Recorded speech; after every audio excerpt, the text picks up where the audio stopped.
Após uma mulher se recusar a trocar seu assento na janela de um avião com uma criança que estava chorando, a mãe da criança a filmou, sugerindo que ela era responsável pelo desconforto da situação. Nega trocar com uma criança que tá nervosa, porque ela não quer trocar de lugar. Sem cadeira, né? Não quer trocar de lugar porque não quer. Até perguntei se ela tem alguma síndrome, alguma coisa. Porque se a pessoa tem algum problema, uma deficiência, a gente entende. Bater palma pra ela. A gente entende, mas a pessoa não tem nada, não ter trocado nada. Tô gravando a sua cara. Porque você não tem empatia com as pessoas. E isso é repugnante. No século XXI, a pessoa não tem empatia com uma criança.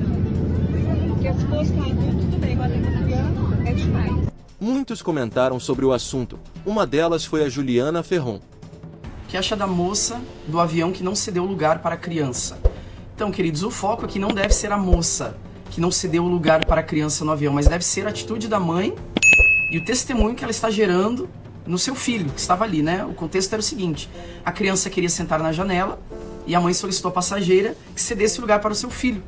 E a passageira, com todo o seu direito, disse não, gentilmente disse não. Mas o que está acontecendo aqui, né, queridos? Nós estamos vendo aqui uma mãe educando como uma criança deve lidar com o mundo quando o mundo diz não aos seus desejos. É isso que nós estamos vendo. A atitude da mãe frente ao seu filho e o testemunho que ela está gerando de como o seu filho deve lidar com os nãos que o mundo vai se apresentar a ele. A mãe focou aqui no outro. Quando o outro, quando o professor, quando o passageiro, quando o empregador, quando o seu amigo te disser não, você não aceite. Você procure outros meios para que as outras pessoas cedam e façam a sua vontade. Foi isso que a mãe ensinou para o seu filho ali. Essa geração que nós estamos vendo. Crianças que estão no mundo para serem servidas. Pais que não sabem dizer não aos seus filhos. Então, quando uma pessoa disser não para um desejo seu, e você quiser muito aquilo, mas a pessoa não ceder, quando o professor disser não, quando o seu empregador te disser não, não aceite, porque o mundo tem que se curvar diante do seu desejo. Então você vai procurar outros meios, você vai gritar, você vai agredir, para fazer a sua vontade. Então, para obter as coisas que o seu desejo quer, aquilo que você quer e você tem direito, porque veja bem, se a passageira não ceder ao seu desejo, se o professor, se o mundo não se curvar ao seu desejo, você é uma vítima, meu filho. Então você vai, não importa os meios, você grite, você violente, mas faça com que o mundo se curve a você. Aquilo que você quer, não aceite não do mundo. Não aceite que o outro tem direito de dizer não para você. É isso aqui que essa mãe ensinou de forma maravilhosa para o seu filho. Não é, queridos? Não é isso que a gente está vendo? Então o foco aqui não é essa moça que não cedeu o lugar, mas é o mundo que diz não para você. E que quando o mundo disser não para você, você tem que obrigar o mundo a se curvar àquilo que você quer. Helena Tanuri escreveu: muito sensata e bem colocada sua fala. Sara Shiva compartilhou uma publicação que diz: treine seu filho para ele entender que quase nunca a vida vai te deixar sentar na janela. Na verdade, só de ir já tá bom. Rafael Bittencourt também se posicionou sobre o assunto. Essa menina aí tá na janela do avião, acho que é o nome dela, Jennifer. Meu irmão, já tá com quase 500 mil de seguidores, porque as pessoas não aguentam mais essa sociedade mimizenta, que não conquistou nada, não trabalhou nada, não tem um direito legal, e ainda assim ela acha que por alguma virtuosidade ideológica, de dívida histórica, alguém tem que ceder, ou porque uma criança tem que ceder. Paga! É assim que funciona a vida. Paga. Ele merece. Ele merece. Eu lembro de uma história aqui para concluir, eu vou ser bíblico para concluir. Lembra do momento em que Deus pede a Abraão o sacrifício de seu filho Isaque? Vamos aprender uma coisa? A Bíblia diz que Abraão pega seus servos, lenha e um jumento e seu filho Isaque. Né?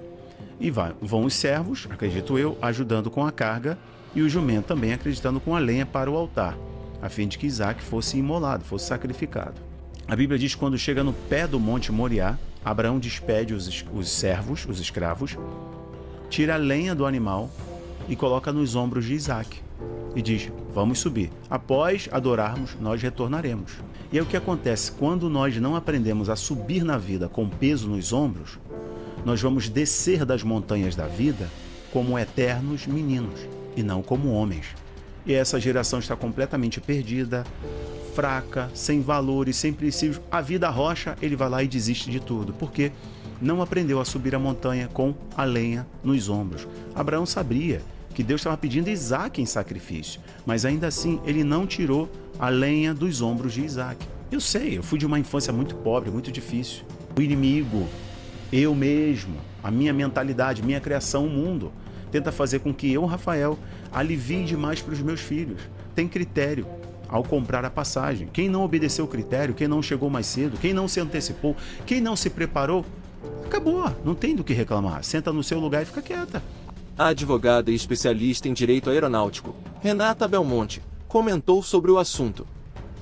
Dizer que eu tenho que ceder o meu assento na janela do avião porque a criança tá chorando. Deixa eu contar uma coisa pra vocês, que eu trabalho com direito aeronáutico desde 2010. Desde 2016, assento virou um acessório, que significa que agora ou você paga pra marcar o seu assento, ou você vai num assento aleatório escolhido pela companhia aérea.